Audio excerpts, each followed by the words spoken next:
Have you heard of Vinland? It's a place far to the west, warm, fertile lands, free of war, slavery, and violence. Fuck that shit. It's not real. It's not something I want. It's Fugazi. It's a Fugazi. It's not fucking real, right? Right. We don't want that. No, us Vikings, we love violence. Isn't that right, Thors?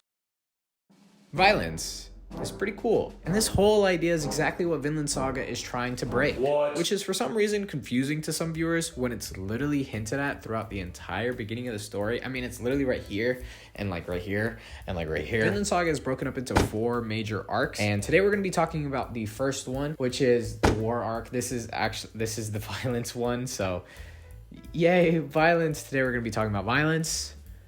Murdering. The introduction in the manga is actually really fucking cool. Right away, we're placed into this battle between these 2 warring factions, and I just really like it. This is Askeladd, and this is Thorfinn, and they have a little bit of a weird dynamic. This guy right here is a fucking goat, and this one...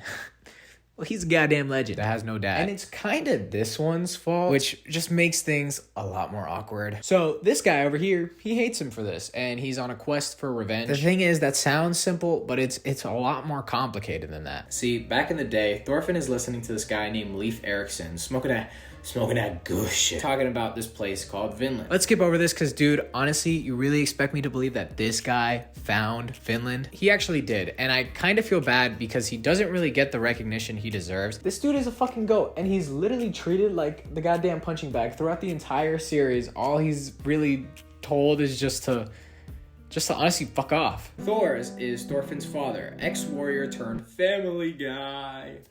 A good joke or no? He used to kill people, and he was the strongest warrior in this faction Viking group called the Joms Vikings. But he left that life after impregnating the daughter of the chief of the Joms Vikings. And then he faked his death, took her with him, all to raise his newly born child. Not this one. No, Thorfinn actually has an older sister. It's her, and that is all we're gonna really mention about her. Thors is a really good dude. He has a view of the world, let's call it a philosophy, that I really like. He says that everyone should be equal, that people should have no enemies, and that a true warrior is one that doesn't really need a sword. Now look, you might understand some of that, and then the rest of it might just be a bunch of hoopla. I know it was for me. My first time reading it, I didn't really understand what a lot of it meant. It just went over my head. I was really just reading the story just to see people fucking die.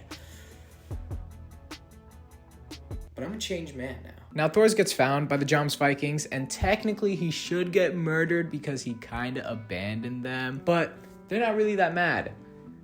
They're just disappointed. Except for this guy. This guy is fucking pissed. This is Floki, and look, I have no enemies, but this guy is a goddamn piece of shit. He deserves to get some paper cuts on his fingers. Just like something that like makes him bleed, and it's like really uncomfortable, like when he like goes like this. Ah, fuck. He tricks Thors into going out and fight in a war, or else he'll kind of like ransack his village. No big deal. And then Floki hires a group of bandits to go and kill Thors, Askeladd and Thors end up meeting, and then they fight, and they have a really epic battle, man. This shit is so fucking cool. Thors, low-key should have won, but Askeladd cheats, and as a result, Thors dies. Oh god. And Thorfinn saw all of it, so that sucks even more. So there's a lot of messages that are talked about in these ancient texts that I want to talk about. The first one being... sometime in the second book, we get introduced to these 2 really cool characters. This is the priest, and this is the prince. Prince Canute is a pussy, and I'm pretty sure I beat his ass when I was in elementary school to take his lunch money. Hey, I'll do the same to you if you don't hit that subscribe button. First things first, everyone thinks Canute is a woman, which... Jesus Christ. Prince Canute starts off in a really shy and awkward place, and he barely really even talks to anyone, mainly servicing as a MacGuffin that's just passed around between the characters. The priest is a drunken fool that is preaching to these peanut-brain Vikings the idea that love is the most important thing of all. They don't really get it. And I mean, hey, what is love anyways? Is it A, being committed to one person, B, being committed to just yourself, you know, self-love, or C, killing yourself? I'll wait.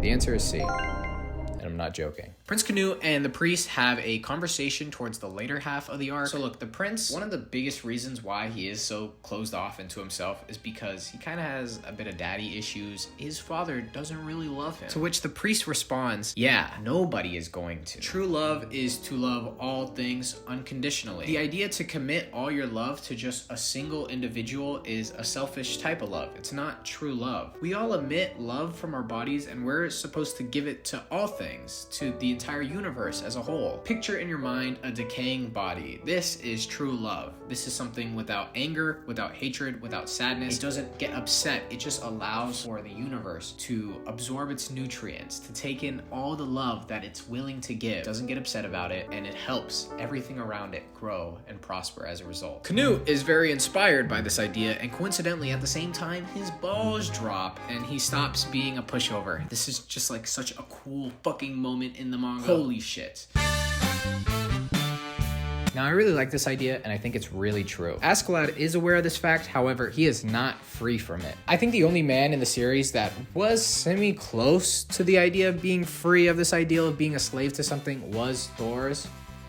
But, his story kind of ended too soon. Askeladd is on a quest for revenge. This is what fuels him, and honestly, it's the thing that pushes him to be such a fucking cunt. Thorfinn is also on a quest for revenge. This is what causes him to not want to walk away. He constantly is not doing the right thing and going out and just minding his own business, living his own life, because he just really wants to kill Askeladd. Thorfinn is not a stupid kid. He actually points out this fact as well. He is aware that this is happening to him, but instead of overcoming it, he pretends to play ignorant, as if him pretending like this isn't what's going on causes the reality of the situation to not be true. Prince Canute at the beginning of the story doesn't really talk to anyone except for Thorfinn. See, they're both practically the same age, so I guess he sees a sort of comfort in being able to talk to him since they're both, equally dumb as fuck. With that being said though, Canute is constantly being bullied by Thorfinn throughout the first arc. I just really, really love the dynamic between these two characters, and it gets so much better later on in the story, but we're not going to be talking about that today. Thorkel is a crazy son of a bitch that just really loves war. He used to be buddies with Thors back in the day, and his biggest regret is that he didn't leave the Jomsvikings life to go follow in Thors' footstep of becoming a true warrior. Though I don't really think he would be actually satisfied. Thorkel wasn't actually able to beat Thors ever in a duel. He was always weaker than him. So now along comes Thorfinn, which is Thors' son. So Thorkel pretty much spends the entirety of the first arc just beating the shit out of Thors' son. Respectfully speaking. So my first time reading through Vinland Saga, I didn't actually notice this, but there's foreshadowing actually demonstrating the fact that Thorfinn doesn't really want to kill Askeladd, which I just think is super fucking cool. In the first duel that they have with one another, we can see that Thorfinn actually has a moment where he gets really, really close to Askeladd and is going to have a finishing blow. I don't know, something of the sorts. That's kind of what the characters on the side say. But Thorfinn actually pulls away. Now we only see that panel right after we see Askeladd's arm moving in, which on first initial viewing, you would think, oh my god, Askeladd was going to do something. Thorfinn reacted appropriately. What it seems like is Thorfinn was going to finish the job, but he didn't want to do it now. And Askeladd sees this, questions it, and then proceeds to make fun of Thorfinn, which I just love it. I really like these two characters' dynamic, and it just makes that ending final moment between them two just that much more satisfying. Askeladd, maybe it doesn't seem like it at first, but he genuinely does really care about Thorfinn. And for Thorfinn, without Askeladd, he wouldn't really have a purpose in life anymore. The arc is just super consistent. There's not a single moment where I find myself getting bored when reading through it. It's very simple, yet complex. Very fun, and yet super serious. Murder infested, yet teaches a lot of peaceful, stoic ideals. I like it, and the ending is, oh my fucking god. Just look at this panel, this final moment right here. This is just so beautiful. Chef's kiss. I don't know, man. I just really like this arc. And that's kind of all I have to say.